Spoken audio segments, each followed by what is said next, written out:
Assalamualaikum warahmatullahi wabarakatuh. Halo anak-anak, apa kabar? Semoga semuanya dalam keadaan sehat ya. Nah, di video pembelajaran kali ini kita masih belajar tentang subtema 2, yaitu tentang manusia dan lingkungan. Nah, sekarang kita akan melanjutkan materi yang sudah dijelaskan di hari sebelumnya. Tapi sebelum itu Bunda mau kasih tahu dulu nih, tujuan kita belajar ini tuh apa sih? Nah, yang pertama, siswa dapat mempelajari dan mengamati persebaran fauna di Indonesia. Yang kedua, siswa dapat mengamati peta dan persebaran penduduk di Indonesia. Yang ketiga, siswa dapat mencari informasi tentang hewan dan tumbuhan di Indonesia. Yang keempat, siswa dapat menentukan gagasan pokok dalam bacaan. Yang kelima, siswa dapat mengamati dan menuliskan sikap yang sesuai dengan nilai-nilai Pancasila. Nah, sekarang kita langsung masuk yuk ke pembelajarannya. Nah, di sini ada kepadatan penduduk. Nah, salah satu potensi terbesar bangsa Indonesia adalah jumlah penduduknya yang besar. Potensi jumlah penduduk tersebut tentunya harus diimbangi dengan kualitas yang baik. Nah, untuk lebih memahami maksudnya, kalian bisa lihat di buku kalian halaman 65 di gambar 2.11. Nah, di situ ada peta kepadatan penduduk Indonesia tahun 2010. Nah, kalian bisa amati itu ya. Nah, sekarang kita langsung lanjut ke persebaran suku bangsa di Indonesia. Nah, di Indonesia ini tuh merupakan negeri yang kaya. Kekayaannya itu tidak hanya sebatas pada hasil alamnya saja, tetapi juga pada ragam suku bangsa, bahasa, agama, kepercayaan, dan juga adat istiadat. Nah, untuk kekayaan suku bangsa sendiri, Indonesia ini memiliki ratusan, bahkan ribuan nama suku bangsa jika kita rincikan hingga sub-sukunya. Wah, banyak sekali ya. Nah, sekarang kita lanjut lagi. Keanekaragaman flora dan fauna di Indonesia. Nah, sekarang kita masuk ke anekaragaman flora di Indonesia. Flora atau tumbuhan yang tumbuh di Indonesia dipengaruhi oleh iklim, letak ketinggian tempat, dan juga kesuburan tanah. Nah, di sini kan ada dibagi beberapa pengaruh ya untuk flora atau tumbuhan di Indonesia ini. Nah, kalau kita lihat berdasarkan letak ketinggiannya, jenis tanaman yang ada di Indonesia dapat dibedakan sebagai berikut. Yang pertama, jenis tanaman yang tumbuh baik di bawah ketinggian 700 meter di atas permukaan laut adalah padi, jagung, dan berbagai jenis tanaman palawija. Lalu jenis tanaman yang tumbuh baik pada ketinggian 700 sampai 1500 meter di atas permukaan laut adalah teh, kopi, kina, dan juga sayur-sayuran. Dan jenis tanaman yang tumbuh baik pada ketinggian 1500 sampai 2500 meter di atas permukaan laut adalah pohon cemara dan juga mahoni. Sedangkan jenis tanaman yang tumbuh di atas ketinggian 2500 meter adalah semak belukar dan juga lumut. Nah, berikut adalah jenis tumbuhan yang kita dapat bedakan berdasarkan jenisnya. Yang pertama ada hutan bakau atau biasa disebut dengan hutan mangrove. Nah, biasanya tumbuh di daerah pantai yang landai. Hutan bakau merupakan tempat hidup berbagai jenis ikan dan juga udang. Nah, di Indonesia ini hutan bakau terdapat di pesisir pantai Pulau Papua, pesisir pantai Pulau Kalimantan, dan di beberapa pesisir pantai timur Pulau Sumatera. Lalu ada hutan musim. Hutan musim adalah hutan yang pada musim hujan biasanya tumbuh subur, sedangkan pada musim kemarau daunnya akan mengeranggas. Nah, contoh hutan musim ini adalah hutan jati. Biasanya terdapat di Jawa Tengah, di Jawa Timur, dan juga Kepulauan Nusa Tenggara. Lalu ada sabana. Nah, sabana ini merupakan padang rumput yang sangat luas, diselingi dengan semak belukar. Nah, sabana ini terdapat di Jawa Timur dan di Kepulauan Nusa Tenggara. Lalu ada hutan hujan tropis. Nah, hutan hujan tropis ini adalah hutan yang terdapat di daerah tropis dan memiliki curah hujan tinggi. Hutan hujan tropis sangat lebat dengan berbagai macam tumbuhan. Hutan hujan tropis ini banyak terdapat di Pulau Kalimantan, Sumatera, Sulawesi, dan juga di Papua. Dan yang terakhir ada hutan rawa. Nah, hutan rawa ini terdapat di daerah rawa, yaitu di pantai timur Sumatera, di pantai Kalimantan Barat, dan di pantai Kalimantan Tengah. Dan biasanya jenis tanaman yang tumbuh berupa beluntas, pandan, dan juga ketapang. Nah, sekarang kita lanjut lagi. Persebaran flora yang ada di Indonesia dikelompokkan menjadi 3 wilayah nih. Ada wilayah Indonesia bagian barat, ada wilayah Indonesia bagian tengah, dan juga bagian timur. Nah, kalau di wilayah Indonesia bagian barat memiliki hutan hujan tropis berdaun lebat. Ketinggian pohon rata-ratanya 60 meter, serta terdapat banyak pohon memanjat seperti epifit. Contoh flora yang terdapat di wilayah ini adalah Rafflesia atau bunga padma raksasa, biasanya ada di Sumatera. Lalu ada beringin raksasa juga di Sumatera, ada akasia di Jawa, lalu pinus Sumatera dan juga di Jawa, ada pohon rotan di Kalimantan, pohon jati juga ada di Jawa, dan juga ada kayu sanini di Kalimantan. Lalu di wilayah Indonesia bagian tengah memiliki hutan musim dengan ciri pohon lebih rendah dari hutan hujan tropis. Pohon menggugurkan daunnya pada musim kemarau dan pohon bertunas pada musim hujan. Contoh flora yang terdapat di wilayah ini adalah pohon cendana di Nusa Tenggara, anggrek putih di Sulawesi, pohon sagu di Maluku, lalu ada kayu putih di Nusa Tenggara dan di Kepulauan Maluku, serta kemiri di Nusa Tenggara. Nah, selanjutnya ada wilayah Indonesia bagian timur. Memiliki hutan sabana dengan ciri padang rumput yang luas, terdapat semak belukar, dan hanya terdapat beberapa pohon dengan ketinggian rendah. Contohnya ada bakau di Papua, lalu pohon sagu di Papua, dan juga pohon anggrek di Papua.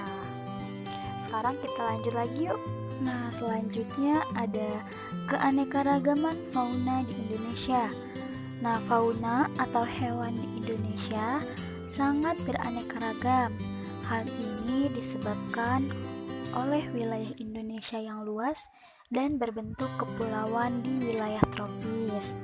Nah, keanekaragaman dan perbedaan fauna di Indonesia ini dipengaruhi oleh keadaan alam, gerak hewan, dan rintangan alam.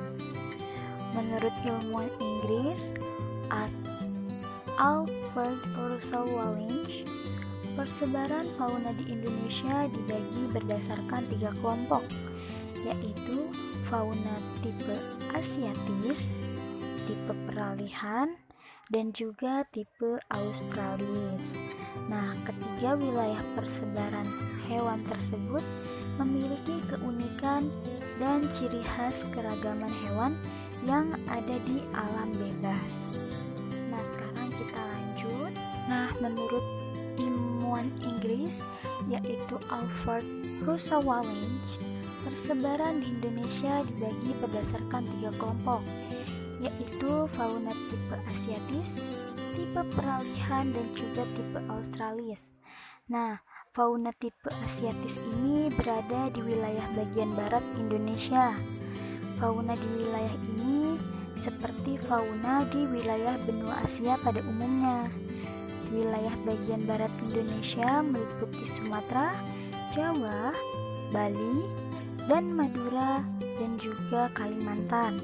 Contoh hewan yang terdapat di wilayah ini adalah gajah, badak Jawa, badak Sumatera, banteng, beruang, kancil, kukang, pesut, orangutan, macan tutul, dan juga burung beo.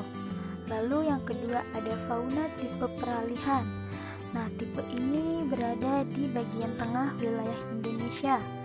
Wilayah bagian tengah Indonesia meliputi Sulawesi, Nusa Tenggara Barat, Nusa Tenggara Timur, Maluku Tengah, dan juga Maluku Tenggara.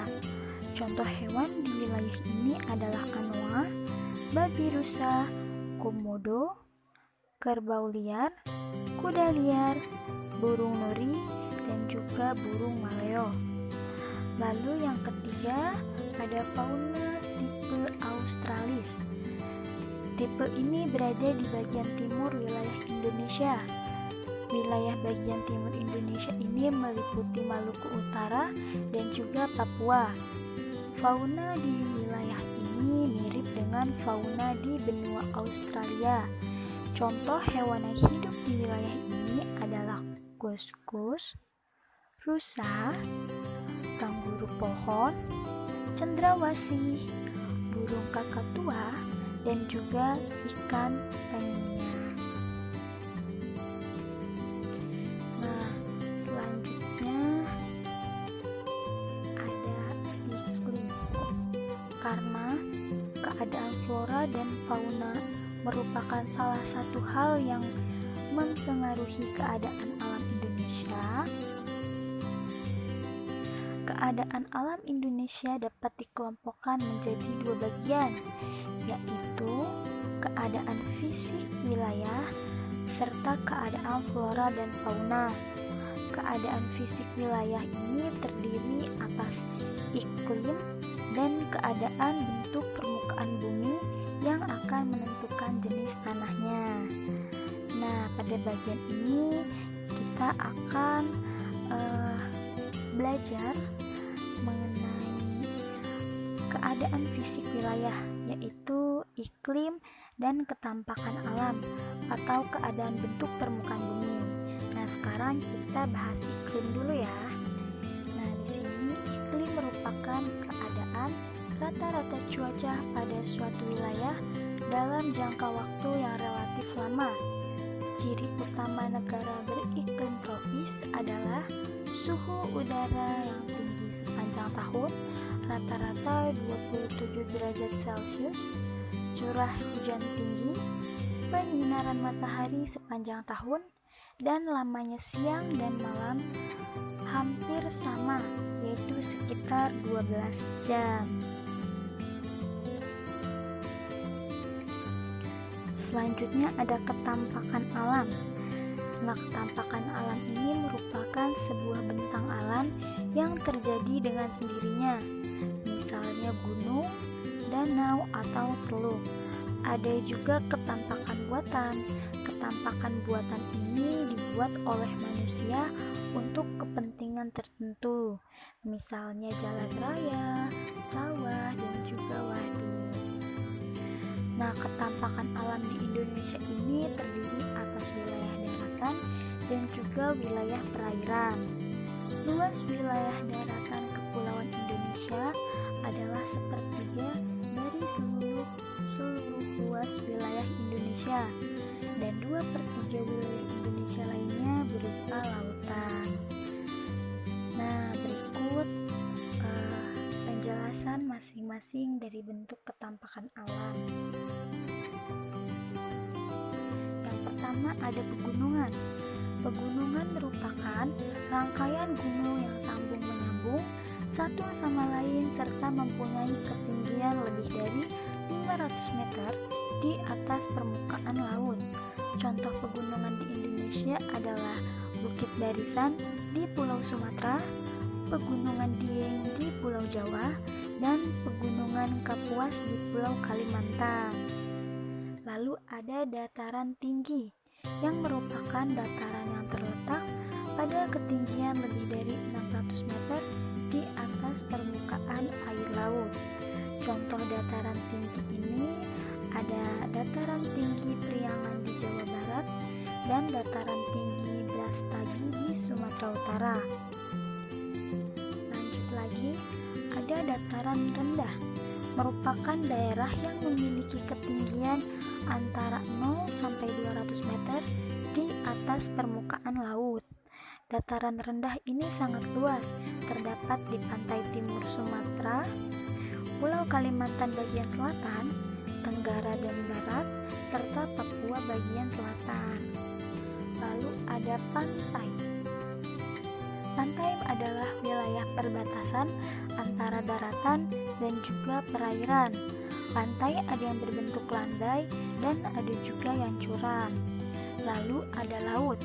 Laut merupakan kumpulan air asin yang menggenangi sebagian besar permukaan bumi dan memisahkan daratan menjadi beberapa pulau dan benua. Laut yang sangat luas itu disebut dengan samudra. Lanjut lagi, ada teluk. Teluk adalah bagian laut yang menjorok ke daratan. Pantai di teluk berbentuk melengkung, hampir mengitari perairan laut. Contoh teluk di Indonesia adalah Teluk Bone dan Teluk Tomini di Pulau Sulawesi, serta Teluk Cenderawasih di Papua. Lalu yang ketujuh ada sungai. Sungai adalah aliran air yang besar yang berada di wilayah daratan. Hulu sungai terdapat di dataran tinggi atau gunung dan bermuara di laut atau danau. Nah, sungai terpanjang di Indonesia adalah Sungai Kapuas Besar, yaitu ada di Kalimantan. Dan yang terakhir ada danau. Danau merupakan genangan air yang sangat luas yang dikelilingi oleh daratan. Contoh danau adalah Danau Toba di Sumatera Utara yang merupakan danau terluas di Indonesia. Nah, sekian materi yang dapat Bunda sampaikan hari ini. Tetap semangat terus ya kalian belajarnya, walaupun kita masih belajar dengan cara daring atau online ini. Oke, kurang lebihnya mohon maaf. Wassalamualaikum warahmatullahi wabarakatuh.